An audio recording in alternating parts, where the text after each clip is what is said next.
အားလုံးပဲမင်္ဂလာပါခရစ်တော်နာမ၌နှုတ်ကပတ်တော်ကိုအချိန်အနည်းငယ်ဝင်ငါခြင်းနဲ့နှလုံးသွင်းဆင်ခြင်ကြရအောင်ဟေဗြဲဩဝါဒစာအခန်းကြီး30ထဲကအငယ်16 19ကိုဖတ်ပြမှာနှုတ်ကပတ်အနည်းငယ်ဝင်ငါခြင်းနဲ့ဟေဗြဲဩဝါဒစာအခန်းကြီး30အငယ်16 19ပတ်မယ်နောင်ကာလ၌နောင်ကာလအခါသူတို့၌ငါပေးသောပဋိညာဉ်တရားဟုမူကားငါထောင်ရဖျားသည်ငါပညာတို့ကိုထိုသူတို့နှလုံးထဲမှာပေးသွင်းမည်သူတို့စိတ်ဝိညာဉ်ဤအပေါ်မှာရေးချမည်ဟုအထက်ကမိန့်တော်မူပြီးမှတဖန်တို့သူတို့ပြစ်မှားခြင်းလွန်ကျူးခြင်းအပြစ်အမျိုးမျိုးကိုငါမအောင်မေပဲနေမည်ဟုလာသည်ဆက်ရှိကိုဆက်ဖက်မယ်နော်သူအပြစ်တွေကိုလွတ်ပြေးလေနောက်တဖန်အပြစ်ဖြေသောပူဇော်တကားကိုပြုเสียအကြောင်းမရှိဒီနေ့ညကျတော့ဝင်ငါခြင်းရောက်ပါလေကတင်းရဲ့အပြစ်ကိုခရစ်တော်မှတ်မှတ်ထားတော့ဖယားသခင်တင်းရဲ့အပြစ်ကိုမှတ်မှတ်ထားတော့အဲ့ဒါကိုပြောခြင်းနဲ့မိတ်ဆွေတင်းကဒီနေ့လွတ်ခြင်းမရသေးဘူးကိုယ့်ကိုခံစားနေတယ်တင်းကဒီနေ့ဖယားသခင်ရဲ့ချစ်ချင်းမေတ္တာကိုမခံစားရဘူးဟိုအမြဲတမ်းဖယားသခင်ကျမကိုဆုံးမမှာပဲဆိုပြီးတော့အဲ့လိုပဲစိတ်ထင်နေတယ်အဲ့လိုပဲတွေးထင်နေတယ်နောက်ပြီးမှဖျားလိုက်ခင်ရှေ့မှာကျွန်တော်တို့ကညှိညူးတယ်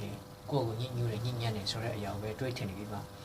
စီရင်ချင်းခံရမှာပဲကျွန်တော်ဟာဖျားလိုက်ခင်ရှေ့မှာအင်မတန်ညှိညူးတော့သူဖြစ်တယ်ညှိညံ့တော့သူဖြစ်ပြီး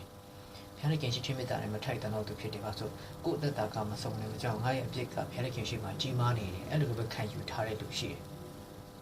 မိတ်ဆွေကျွန်တော်ပြောမယ်တင်းရဲ့အပြစ်ဘယ်လောက်ကြီးမားတယ်လဲဆိုတာချက်ဖျားသခင်ရဲ့ချစ်ချင်းမေတ္တာဟာဘယ်လောက်ကြီးမားတယ်လဲဆိုတော့သင်သိဖို့အရေးကြီးတယ်ဘယ်သူမှဆိုနော်ဘယ်တင်းအောင်ဆရာမဆိုဘယ်အမှုတော်ဆောင်မဆိုကိုယ့်ရဲ့အပြစ်ဘယ်လောက်ကြီးတယ်လဲဆိုတာတဲ့ဖျားသခင်ချစ်ချင်းမေတ္တာဘယ်လောက်ကြီးတယ်လဲဆိုတာမသိရင်အလကားပဲမိတ်ဆွေ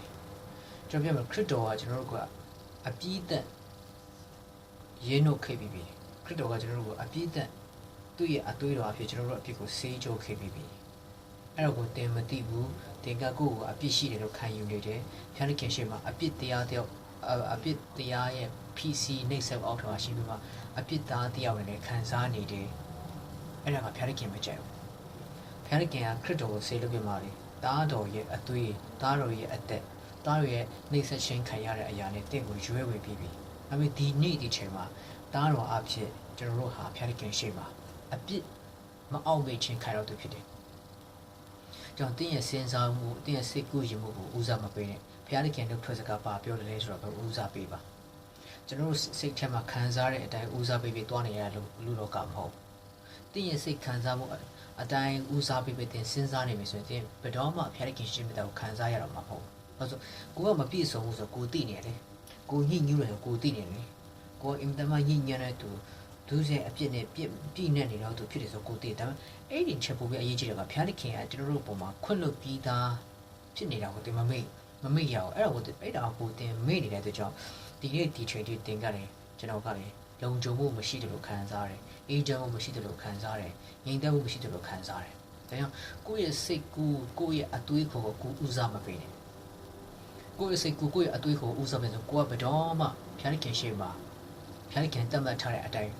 မဖြစ်ဘူးဘာလို့ဖျားခင်မဖြစ်ခိုင်းတာမဟုတ်တင်းကိုတင်မဖြစ်နေတာတင်းကိုတင်မဖြစ်ချင်တာတင်းကိုတင်အဲ့ဒီအတိုင်းကိုမခံယူတဲ့အတွက်ကြောင့်ဖျားခင်ဒီနေ့ဒီချိန်ထိနော်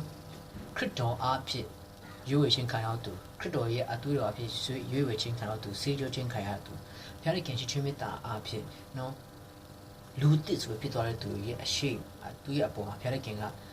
အပြစ်ကိုမအောင်မေ့တော့ဘူးလို့ပြောတာကျွန်တော်ကျမ်းစာဖတ်သွားခဏစက်ခွန်ပါနော်လွန်ကျူးခြင်းအမျိုးမျိုးတို့ကိုငါမအောင်မေ့ပဲနေမည်ဟုလာသည်လွန်ကျူးခြင်းအမျိုးမျိုးဆိုတင်မသေးမချင်းလုံနေအောင်မဲ့အရာတွေဖြစ်လာအောင်မဲ့အရာတင်စိတ်ကနေပြစ်မှားတဲ့အရာတွေကာယကံဝစီကံမနောကံကံသုံးပါးနေပြစ်မှားနေတဲ့အရာလုံနေတဲ့အရာအားလုံးကိုဖျားလိုက်ခင်မအောင်မေ့ပဲနေမိတဲ့မိတ်ဆွေစဉ်းစားပါဒီညကျွန်တော်ဝေငှတဲ့တရားဒေသနာကမိတ်ဆွေအတွက်တက်တောင့်တက်တာဖြစ်မှာဖြစ်တယ်အဲ့ဆိုအသက်တာနဲ့မပါအသက်တာနဲ့မဆိုင်ဘူးတီးတန့်ရွေးဝေခြင်းတီးတန့်ဂျေဇုတော်တရားကိုတီးတန့်ဝင်ရတာဖြစ်တယ်ဟိုအသက်တာတော့ဘယ်လိုဝင်ရမလဲဘယ်လိုနေရမလဲဘယ်လိုထိုင်ရမလဲဘယ်လိုသွားရမလဲဘယ်လိုရှောင်းလိုက်ရမလဲဘယ်လိုတွေးခေါ်ရမလဲဆိုတော့ဖျားခင်တို့ထွက်စကားနဲ့ ကျွန်တော်တော်တော်များများဝင်ခဲ့ပြီးဒီညမှာကျတော့ခရစ်တော်ရဲ့အတွေ့ဖျားခင်ရဲ့လှုပ်ဆောင်မှုဟာတင်ပေါ်မှာတင်ဘလောက်ပဲအပြစ်ရှိအပြစ်မရှိတော့ဘူးလို့မတ်ယူတဲ့ဖျားခင်ရဲ့အစီအစဉ်တစ်ခုတည်းကိုဒီညတင်ကိုဝင်ရဖြစ်ကြောင်းဒီညတင်ဒီတရားကိုဒီတရားကိုငါထောင်တော့တင်တက်တော့တက်တာရှိပါလိမ့်မယ်တက်တော့တက်တာရှိပါလိမ့်မယ်တင်ဘလောက်အပြစ်များများတင်ရဲ့အပြစ်အားလုံးကိုခရစ်တော်ကစေးကြပြီးအဲ့စေးကြပြီးတဲ့နောက်ပိုင်းမှာဖျားခင်ကတင်ရဲ့အပြစ်ကိုမအောင်မေတော့ပြောချင်တာကျွန်တော်ပြောမယ်မိတ်ဆွေကေတင်ချင်းရတော့သူလည်းအပြစ်ထဲမှာနှိမ့်မွန်းနေသေးတာပဲကေတင်ချင်းမရတော့သူလည်းအပြစ်ထဲမှာနှိမ့်မွန်းနေသေးတာဒါဆိုရင်ခရစ်တော်ကလုံနိုင်ခေပနေပေါင်းတော့ထောင်ချမှာအပြစ်ရှင်းလင်းသွားပြီအမှုပြီးပြီလို့ပြောခဲ့ရပဲမားတယ်ကျွန်တော်ပြောပြီအဲ့ဒါကနံဝိညာဉ်ပိုင်းဆိုင်မှာတင်ယုံကြည်လက်ခံဖို့အရေးကြီးတင်မယုံကြည်လက်မခံဘူးဆိုရင်ခရစ်တော်ကိုမယုံကြည်လက်မခံဘူးဆိုကေတင်ချင်းမရအောင်ခရစ်တော်ကလူတိုင်းအတွက်အသေးခံခဲ့တာမှန်တယ်ဒါပေမဲ့ယုံကြည်လက်ခံတော့အတူတူပဲပါတယ်လူတိုင်းအတွက်တော့ဟုတ်ပါတယ်လူကြီးတယောက်ကလူတိုင်းအတွက်လက်ဆောင်ဝယ်ပေးထားဆိုတာလက်ခံရသွားပေးရင်လည်းမယူတဲ့လူအတွက်မပါဘူးလေရောဆိုရပေးတဲ့အခမဲ့လက်ဆောင်ကိုကလက်ခံယူရတယ်အဲ့မှာအဲ့ဒီလက်ဆောင်ကကိုယ့်ကိုရတယ်ကိုယ်ပိုင်ဆိုင်တယ်လေကိုယ့်လက်ထဲရောက်တယ်ကိုယ့်ဘဝတည်းရောက်လာတယ်အားလုံးအတွက်ပြင်ဆင်ထားပြီးသားလူအယောက်တရားလုံးအတွက်လက်ဆောင်ပေးပြီးသားလိုက်ပေးတယ်ဒါပေမဲ့လိုက်ပေးတော့မယူတဲ့လူကလက်မခံတဲ့လူကမရပါဘူးမယူငင်းပဲငါမရအဲ့လက်ဆောင်ကငါမကြိုက်ကိုမကြိုက်ငင်းပေးလိုက်တော့မရပါဘူးသူ့အတွက်ဟုတ်ပါမရဘူးလေမယူတဲ့အတွက်လက်မခံတဲ့အတွက်ကြောင့်ခရစ်တော်အသေးခံတာတင့်အတွက်လည်းဟုတ်တယ်တင်လက်ခံရတယ်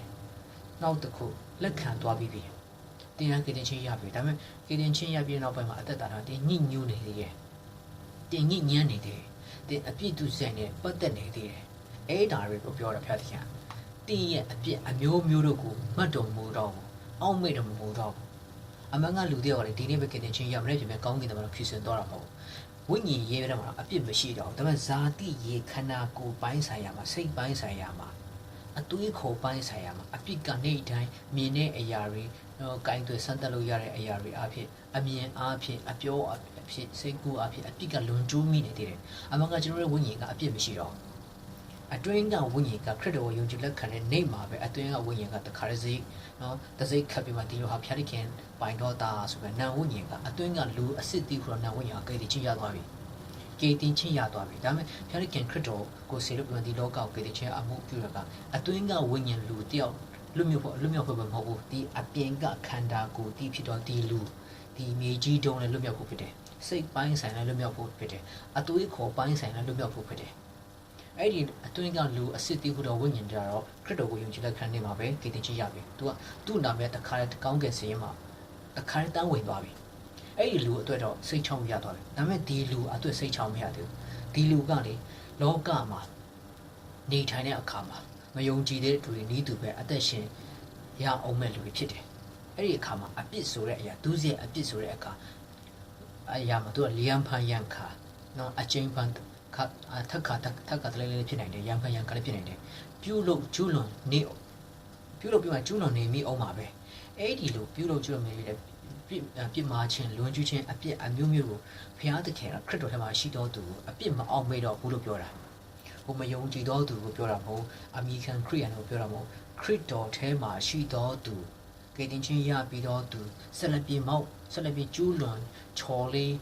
ဆိုလိုပြီးနော်အပြစ်လောကရန်ထဲမှာတရားတွေထဲမှာလောကရန်တရားတွေထဲမှာနော်ဘာသာရေးတရားတွေထဲမှာကျင့်စဉ်အမျိုးမျိုးတွေထဲမှာတွင်တင်မှုအမျိုးမျိုးအထဲမှာလေးနေအောင်မဲ့လူများစွာရှိတယ်အဲ့ဒီအပြစ်များစွာကိုလည်းခရစ်တော်ကမှတ်တော်မူတော့ဖျားတိကမှတ်တော်မူတော့အဲ့ဒါကိုပြောချင်တယ်ကျွန်တော်ပြောမယ်ကေတင်ချင်းဒီနေ့ပဲရမယ်မနေ့ပြန်ပြန်ကောင်းကင်တမန်တော်ဖြူစင်သွားတာပေါ့ကေတင်ချင်းဒီနေ့ပဲရမယ်မနေ့ပြန်ပြန်တော့အသက်တာဟာတခါတည်းဘာမှပြောစရာလိုလေတိမရှိအောင်ပြည့်စုံသွားတာမဟုတ်သူ့အသက်တာဟာနေ့တိုင်းတိဆောက်ခြင်းရှိရတယ်အဲ့ဒါပါလေဝိညာဉ်ရေးကကေတင်ချင်းရပြီးတာဒါဒီခန္ဓာကိုယ်အတွေ့အသားပိုင်းဆိုင်မှာဖျားတိကလွတ်မြောက်စေခြင်းနဲ့တဲ့ခန္ဓာပိုင်းဝိညာဉ်ပိုင်းခန္ဓာပိုင်းအတွေ့ခေါ်ပိုင်းအားလုံးခန္ဓာကိုယ်အညစ်အကြေးကင်းစင်စားကြတော့အားလုံးက၃ပါးစလုံးကဘုရားသခင်ခရစ်တော်ကြော်လာတဲ့ခါမှာအပြစ်တင်ခြင်းနဲ့ကင်းလွတ်အောင်လို့ပြောတာဩဘာသာစာမြောက်များစွာရေးထားတယ်အချိန်ပေါင်းများစွာကျွန်တော်ခရစ်တော်ကကားထဲမှာအသေးခံခဲ့တာအတင်ရဲ့ဝိညာဉ်ကေတင်ဖို့ဒါတော့ပထမကြောက်ပါတယ်နောက်ဒုတိယကြောက်တော့ကျွန်တော်တိုးအသက်နဲ့ပြည့်စုံစေခြင်းကလို့ပြောရတယ်အသက်လွတ်ယုံဘယ်မဟုတ်အသက်နဲ့ပြည့်စုံစေခြင်းကဘ ဘောတက်တာမှာကေတင်ချင်းကနောင်နန်ဝိညာဉ်ကနောင်တမန်တို့ဆက်ချရပြီဒါတခုအရေးကြီးဆုံးဖြစ်တယ်ဒါလေးပါတယ်နောက်ပြီးတော့လူလောကမှာနေထိုင်တဲ့အခါမှာကျွန်တော်တို့ရဲ့အခန္ဓာကိုယ်တည်ယူတော့ဒီလူအပေါ်အပြင်လူပေါ့အဲ့ဆိုအတွင်းလူပဲအတွင်းလူနန်ဝိညာဉ်လူအစစ်ကိုအဲ့ဒါကလူလို့မခေါ်ဘူးနန်ဝိညာဉ်လူလို့ခေါ်တယ်လူအစစ်လို့ခေါ်တယ်နောက်ပြီးမှဒီခန္ဓာကိုယ်အပြင်ကလူလဲအတွင်းဝိညာဉ်မပိုင်လူလို့မခေါ်ဘူးမသားလို့ခေါ်တယ်အလောင်းကောင်လို့ခေါ်တယ်ဒါကြောင့်အဲ့ဒီအတွင်းမှာကဲအောင်တဲ့လူအစစ်ဒီဟိုတော့နန်ဝိညာဉ်လူနဲ့ဒီခန္ဓာကိုယ်နဲ့ဒီဆောက်ဒီမြေကြီးနဲ့ဒီဆောက်တော့အတွင်းအပြင်လူဟူတော့မြေကြီးနဲ့ပေါင်းစည်းလိုက်တဲ့ခါမှာလူတတွာလို့ခေါ်တယ်အဲ့ဒီအတွင်းကလူထွက်သွားရင်နန်ဝိညာဉ်ထွက်သွားရင်ဒီမြေကြီးတုံးကိုဒီခန္ဓာကိုယ်အပြင်လူကိုမတာလို့ခေါ်တယ်အလောင်းလို့ခေါ်တယ်အသေးကောင်လို့ခေါ်တယ်ဒါပေမဲ့ဒီမြေကြီးတုံးခန္ဓာအပြင်လူမရှိဘဲနဲ့အတွင်းကလူပဲရှိနေရင်လူတတွာလို့မခေါ်ဘူးဝိညာဉ်လူလို့ခေါ်တယ်လူအစစ်လို့ခေါ်တယ်ကြောင့်လူအစစ်ဝိညာဉ်လူအစစ်နဲ့ဒီမြေအိမ်နဲ့နော်မြေကြီးတိဆောက်ထားတော့အပြင်လူဒီဟူသောခန္ဓာကိုယ်ပေါင်းစည်းလိုက်တဲ့အခါမှာလူတတွာလို့ခေါ်တယ်အဲ့ဒီအချိန်မှာဖျားနေခင်ကေတင်ချင်းကလည်းအဲ့ဒီအပြင်လူတတွာဒီဟူသောမြေကြီးတုံးနဲ့ပတ်သက်တဲ့အရာကိုလည်းကေတင်ချင်းပေးတဲ့ခရစ်တော်ကအတွင်းကလူနာဝိညာဉ်ထောင်ရရင်ဆိုင်ရမယ်နောက်တမလုံးမှာလည်းအပင်ငယ်ကဲလွတ်တယ်ဒါပေမဲ့ခရစ်တော်အတိကဖျားနေခင်ဒီစက္ကမှာပြောတဲ့အရာကသူ့ရဲ့ပြည့်ညက်တွေကိုကျွန်တော်နှလုံးမှာတွင်းမယ်နှလုံးမှာတွင်းမယ်ကျွန်တော်ရဲ့နှလုံးအတွင်းမှာတွင်းပေးမယ်ဓမ္မဟောင်းမှာကျတော့ကြောက်ပြောင်းပေါ်ရေးပြမှာပေးတာအဲ့ဒီကြောက်ပြောင်းကအပြင်ကနေပို့ချိန်ထိုးတာအပြင်ကနေကိုယ့်ကိုအပြစ်ရှိကြောင်းချိန်ထိုးတာအခုကျတော့ခရစ်တော်ယုံကြည်လက်ခံသွားတဲ့လူရဲ့အထက်မှာကျတော့အပြင်ကနေပို့တော့အဲ့သူရဲ့အတွင်းမှာနှလုံးထဲမှာရေးတဲ့ကြောင့်သူရဲ့အပြစ်လုံကျူးခြင်းအမျိုးမျိုးကိုမအောင်မပင်နေပြီမအောင်မပင်နေဆိုတော့မြင်ရသားနဲ့ပြုတ်လုံနေတာကိုလုံးလုံးစင်စင်ကိုပြုတ်လုံနေတယ်ကိနေချင်းရတော့သူတန်းအပြစ်မလုပ်တတ်တော့လို့မထင်နဲ့အတွင်းကဝိညာဉ်လူတော့မလုပ်တတ်ဘူးကိစ္စမရှိဘူးအပြင်ကလူလုပ်တတ်တယ်သူများသားများကိုမျက်စိနဲ့ပြစ်မှားသေးတယ်ဘုသူမဆိုးကကျွန်တော်လေးဖြစ်နေတာပဲကိနေချင်းရတော့သူတန်းအားလုံးတရားကျင့်တယ်လို့တော့မှသွားပြီးနေထိုင်ရတာမှမဟုတ်တာလူသူအရောက်ပေါ့မရှိတဲ့နေရာမှာရေကေးတော်မှာနေတာမှမဟုတ်တာမြို့တွေမှာသွားလာတယ် shopping mall တွေသွားတယ်အလုပ်နဲ့အတူတူသွားလုံးနေကြတယ်မြောက်များဆိုတာလူရှိတယ်ဟိုချီနှောင်မိတဲ့အရာရှိတယ်စိတ်ဆိုးမိတဲ့အရာရှိတယ်ဒေါသထွေးမိတဲ့အရာရှိတယ်နော်တီးမခံနိုင်တဲ့အရာရှိတယ်ပြန်ပြောလိုက်မိတဲ့အချိန်ရှိတယ်နော်မိန်းကလေးချောချောလတ်လတ်တွေ့ရင်နော်မစ္စည်းအဖြစ်တတ်မလိုက်တာရှိတယ်ဒါပေါ့နော်အဲ့ဒါတွေကပြစ်မှားနေသေးတာပဲဒါပေမဲ့အဲ့ဒီအဖြစ်ကိုခရစ်တော်ထဲမှာရှိတော်သူကိုဖျားလိုက်ခင်အဲ့ဒါတွေကိုမြင်ရသားနဲ့အတွင်းလူနဲ့ပတ်သက်တာပြောတာမဟုတ်နော်အပြင်လူနဲ့ပတ်သက်တဲ့အရာကိုပြောနေတာအတွင်းလူကြတော့ခရစ်တော်ယုံကြည်လက်ခံနေမှာပဲသူ့ရဲ့နေရာကဟိုမှာရှိပြီးသားဟိုမှာစင်ရုံဝင်သွားပြီအတွင်းလူသူစိတ်ချသွားပြီဒီအပြင်လူအတွက်ကလိုနေသေးတယ်အပြင်လူအတွက်ကြတော့နော်ကျွန်တော်တို့ကပြောပြပြီတောထွက်ပြီးမှတရားတော်ထိုင်ရတယ်မဟုတ်ဘူးလေလူသူအရောက်ပေါ့မရှိနေတာသွားတာနော်ကိုတယောက်လေးတိတက်နေတာမဟုတ်တာလူတွေကြားမှာသွားလာပေါင်းတင်ဆက်ဆံနေတဲ့အခါမှာစိတ်ဆိုးမိတာတော့ဒေါသထွက်မိတာတော့နော်တီးမခံနိုင်အောင်ပြင်ပြီးမှဒေါသအမျက်အုပ်ပေါက်ကွဲတာတော့မာနကြီးတာတော့စိတ်ကြီးဝင်တာတော့ညူဆူတာတော့မုန်းတီးတာတော့ပြစ်မှားတာတော့မစ္စည်းအဖြစ်တတ်မှတ်တာအဲ့တော့ရှိနေတယ်အဲ့ဒါတွေကိုခရစ်တော်ထဲမှာရှိနေတော့သူရဲ့လှုပ်ဆောင်မှုအဲ့ဒါတွေကိုခရစ်တော်ထဲမှာရှိနေတော့သူရဲ့ကျူးလွန်မှုအဲ့ဒါတွေကိုခရစ်တော်ထဲမှာရှိနေတော့သူရဲ့စိတ်ကူးရင်မှုအားလုံးကိုဖျားတဲ့ခင်ကမအောင်မေ့တော့ဘူးအဲ့ဒါကဂျေဆုလို့ခေါ်တယ်တင်းဆုံးနေလို့မဟုတ်ဖျားတဲ့ခင်မအောင်မေ့တာဖြစ်တယ်တင်းရဲ့အပြစ်ကအမှန်ကအမြဲတမ်းနော်ကျွန်တော်ပြောပြီးနော်ငရဲသွားမယ်အပြစ်မဟုတ်ဘူးဒီလောကမှာတင်းရဲ့မပြည့်စုံခြင်းဆိုတဲ့ကံသုံးပါအပြစ်နဲ့ကျူးလွန်နေမိသေးတာပဲတင်းမလိမ့်နဲ့ကျွန်တော်တော့မလိမ့်ဘူးကျွန်တော်အမြဲတမ်းကျူးလွန်မိတယ်မလိမ့်ဘူးဒါပေမဲ့ဒီကျမ်းစာဖတ်တဲ့အခါမှာမအောင်မေ့တော့ဘူးမအောင်မေ့တော့ဆိုမြင်ရသားနဲ့နော်ရှိနေရသားနဲ့သူ့ရှိမှကျွန်တော်မဖြူစင်မဖြောက်မမကြင်ကြံနိုင်ဘူးရှိနေရသားနဲ့မြင်နေရသားနဲ့ဖျားလိုက်ခင်အဲ့ဒါကိုမအောင်မေ့တော့ဘူးလို့ပြောတယ်မအောင်မေ့တော့ဘူးဆိုတော့မရှိတော့တာမဟုတ်ရှိနေရင်းနဲ့ကိုမအောင်မေ့တာအပြစ်မလုပ်တတ်တော့တာမဟုတ်အပြစ်မလုပ်တတ်တာအတွင်းကလူပဲအပြစ်မလုပ်တတ်တာခရစ်တော်ထဲမှာမွေးထားခြင်းခရစ်တော်ထဲမှာမွေးသွားပြီသူကအပြစ်မလုပ်တတ်တာအပြင်လူကလောက်ကြောင့်ပိုးလို့ပြောတယ်အတွင်းလူနဲ့အပြင်လူကတနေ့ထက်တနေ့ဖောက်ပြန်နေတဲ့အတွင်းလူကတနေ့ဖြစ်တနေ့ခိုင်ခန့်တေးဆောက်တယ်မြင်းမြန်တယ်ကျွန်တော်အပြင်လူနဲ့အတွင်းကအင်မတန်ကွာခြားတယ်အတွင်းလူကလေအပြင်ပန်းတရာနဲ့ဘယ်တော့မှမကိုက်ညီဘူးအတွင်းလူကလေအပြင်လူနဲ့ဘယ်တော့မှသဘောထားမကြည့်ဘူးအမြဲတမ်းတိုက်ခိုက်ကြဝိညာဉ်တိုက်ဖို့ဆိုသူများကိုပြောတယ်ကိုယ်အတွင်းမှာကိုဖြစ်တယ်ဇာတိစိတ်နဲ့ဝိညာဉ်ပကတိဇာတိအတိနဲ့ဝိညာဉ်အတိနော်ဇာတိအသွေးခေါ်တဲ့ဝိညာဉ်အသွေးခေါ်ဆိုအမြဲတိုက်ခိုက်နေတာ အတွင်းလိုကတော့ကေတင်ချင်းရပြီးတဲ့နောက်ပိုင်းမှာသူကဝိညာဉ်တော်ဖျားနဲ့ဖျားသခင်ပတ်သက်တဲ့အရာကိုသူဆံကပ်ပါတယ်ဒါပေမဲ့အပြင်လူကအမြဲတမ်းဖောက်ပြန်နေတယ်အဲ့ဒီအမြဲတမ်းဖောက်ပြန်နေတဲ့အရာကိုဖျားသခင်ကအောက်မေ့တော့မပူတော့ဘူးလို့ပြောတယ်အောက်မေ့တော့မပူ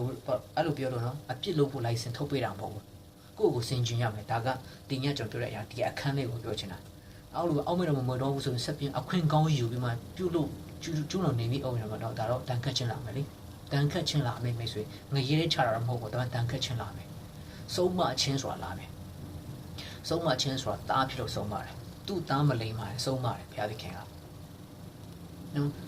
မအောင်မေတော့ဘူးဆိုပြီးမှကျွန်တော်အခွင့်ကောင်းယူပြီးခဏခဏအပြစ်ကျူးတော်မြတ်တော်ဘုရားသခင်ဆုံးမချင်းလာမယ်လေအဲ့ဆုံးမချင်းဆိုတာငရေချတာမဟုတ်ဒါပေမဲ့ဆုံးမချင်းဆိုတာခံလို့ကောင်းလားဆုံးမရဲဆိုတာတော့ပြုတ်ခွဲစားထွက်တာမှမဟုတ်တာဆုံးမရဲဆိုတော့ကိန်းမုတ်လှီးတာမှမဟုတ်တာဆုံးမရဲဆိုတာနော်ဟိုမှာတခုခုဝိုင်တို့ဘီယာတို့တော်ပြီးမှကောင်းကောင်းမွန်မွန်တက်တက်ထိုင်နေတာမဟုတ်လားဆုံးမဆိုတာတန်ပေးတာ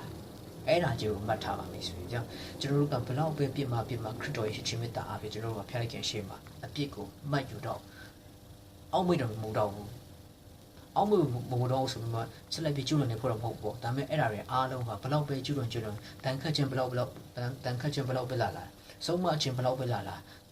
အပေငင်းရမလားရတော့ဘူးမအောက်မေ့တော့ဘူးတင်းရအပြစ်တွေရှိတယ်ဆက်လက်ကျူးလွန်နေပြီးအောင်ပါပဲဆက်လက်ပြီးဖောက်ပြန်နေပြီးအောင်ပါပဲအဲ့ဒီအပြစ်တွေကိုခရစ်တော်အပြစ်တင်းကိုစေချိုးပြီးပြီဒါပေမဲ့ကျူးလွန်နေရင်တော့ဆုံးမရမှာပဲဒါပေမဲ့ဆုံးမခြင်းဆိုတာကတားဖြစ်လို့ဆုံးမတာပဲအဲ့ဒီအပြစ်လွတ်ဆုံးမတာမဟုတ်လိမ္မာအောင်ဆုံးမတာပဲမိတ်ဆွေအဲ့ဒီအပြစ်မလုတ်ပင်ပဲလေဖျားတိခံတင်းအောင်ဆုံးမအောင်ပါပဲအဲ့ဒီအပြစ်လုတ်လေဖျားတိခံဆုံးမတယ်လို့တော့အတိအကျမပြောချင်ဒါပေမဲ့ဆုံးမတယ်ဆိုကြတဲ့လိမ္မာစေခြင်းလို့ဒါကအဖေရဲ့တော်ဆက်ခြင်းကိုခံကျင်တဲ့အရာကိုဆုံးမတယ်လို့ခေါ်တယ်အဖေကသားကိုဆုံးမတဲ့အရာကိုချစ်ခြင်းလို့ခေါ်တယ်မချစ်တယ်လို့ဘယ်သူမှတော့မဆုံးမအောင်အယံမုန်းတယ်လို့တော့ဆုံးမလားမဆုံးမပါဘူးချစ်တယ်လို့မဆုံးမတာမလားတင့်ကိုအယံချစ်တယ်ဆိုတာတင့်ကိုမုန်းလို့မဟုတ်ဘူးတင့်ကိုဆုံးမတယ်ဆိုတော့ကတင့်ကိုအယံချစ်လို့ဆုံးမတာကျွန်တော်ဆုံးမတိုင်းဟာအပြစ်ရှိတယ်လို့မခံယူပါနဲ့အပြစ်ရှိတိုင်းဆုံးမမယ်ဆိုရင်တင်ကအမြဲတမ်းဆုံးမခြင်းကခံနေရမှာပဲလေအခုကအပြစ်တွေကိုအောက်မေ့တော့မမှုတော့ဘူးလို့ပြောတာအကြောင်းဒီနေရာနားလည်ပါစေနော်အခွင့်ကောင်းယူပြီးအပြစ်လုပ်ဖို့လည်းမဟုတ်ပါဘူးအဲ့လိုအပြစ်လုပ်နေတဲ့အချိန်မှာဆုံးမခြင်းလာတော့မှာပဲဆိုပြီးအဲ့လိုလည်းတွေးကြောက်မနေပါနဲ့တင်ရဲ့အပြစ်တွေကအားလုံးကခရစ်တော်ထဲမှာဘုရားသခင်အောက်မေ့တော့မမှုတော့ဘူးမှတ်တော့မမှုတော့မေ့ပြောင်းထားလိုက်ပြီ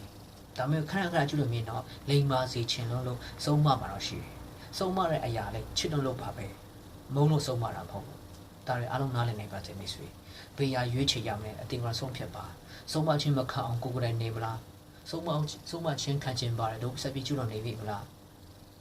ကျူးလွန်နေပြီတော့ညာလည်းဖျားလိုက်ခံအတင်ကို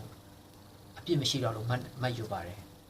ဒါပေမဲ့မကျူးလွန်ပဲနေရင်လည်းဖျားလိုက်ခံဆုံးမခြင်းဆုံးမမှာပဲလေကျွန်တော်ပြောချင်တာနားလည်နိုင်ပါစေဘေးရကအရေးကြီးတယ်ဆိုတော့မိတ်ဆွေနှလုံးသားထဲမှာခွဲခြားသိမြင်ပါအရေးကြီးဆုံးဖျားလိုက်ခံချစ်ခြင်းမေတ္တာတင်ပေါ်မှာတက်ရောက်ဖို့အရေးကြီးတယ်ဖျားလိုက်ခံချစ်မေတ္တာတင်နားလည်ဖို့အရေးကြီးတယ်ဖျားလိုက်ခံတင်ကိုခရစ်တော်အပြစ်မတ်ယူတော့မဟုတ်တော့သူ့ရဲ့အတွင်းနှလုံးသားထဲမှာရှိသောပြည့်ညတ်တရားကိုတင်အတွင်းနှလုံးသားထဲမှာထည့်ထားတယ်အဲ့ဒီကြောင့်တင်ကလေဖျားလိုက်ခံပြည့်ညတ်တို့ကိုနားလည်ပြီးမှပြည့်ညတ်ကအောင်မြင်ပြီးမှလေပြည့်ညတ်တရားရဲ့အောက်မှာမရှိတဲ့အတွက်ကြောင့်တင်ကအဆုံးမခြင်းကိုခဏခံရမယ်သူမဟုတ်ဘူးလိမ္မာစမ်းပါမိတ်ဆွေလိမ္မာပါယဉ်ကျေးပါဝိညာဉ်မှာတုတ်တက်ပါဆုံးမခြင်းဝင်မျိုးနေတော့သူမဖြစ်ပါစေဆုံးမခြင်းဝင်မျိုးနေတော့သူဖြစ်ပါစေဘုရားသခင်တင်ခွင့်လွှတ်ပြီးသားဖြစ်တဲ့အပြစ်ကိုမှတ်တော့မမှုတော့ဘူးဆိုတဲ့အရာကတင်လိမ္မာရေးချရှိဖို့တင်ချစ်ချင်းမတော့နားလည်ပြီးမှသူ့သဘောကျနေထိုင်တတ်ဖို့ဘုရားသခင်ကအလိုတော်ရှိတယ်ဆိုတော့တင်ရတော့လည်းခွန်ပေးပါတယ်နားလည်နိုင်ပါစေပို့ပြီးမှဖွင့်ပြပါစေနှုတ်ကတော့စာငါတော့သူဒီကမှအရောက်စီတိုင်းဘုရားသခင်ကောင်းချီးပေးပါစေဒီနှုတ်ကတော့ပြင်နားထောင်ပြီးမိတ်ဆွေနားထောင်စေခြင်းတဲ့လူတွေကိုပြင်ရှင်းပေးပါနားထောင်စေခြင်းတဲ့လူတွေကိုသူတို့နားထောင်ဖို့အဆင်မပြေဘူးဆိုရင် download ဆွဲပြီးမှသူတို့ကိုပေးနားထောင်ပါလို့ပြောချင်ဒါမိတ်ဆွေအနေဆုံးပြုလုပ်ရမယ့်အရာပြုလုပ်နိုင်တဲ့အရာဖြစ်ပါတယ်လို့ပြောချင်တယ်အားလုံးဖျက်ခင်ကောင်းချီးပါစေ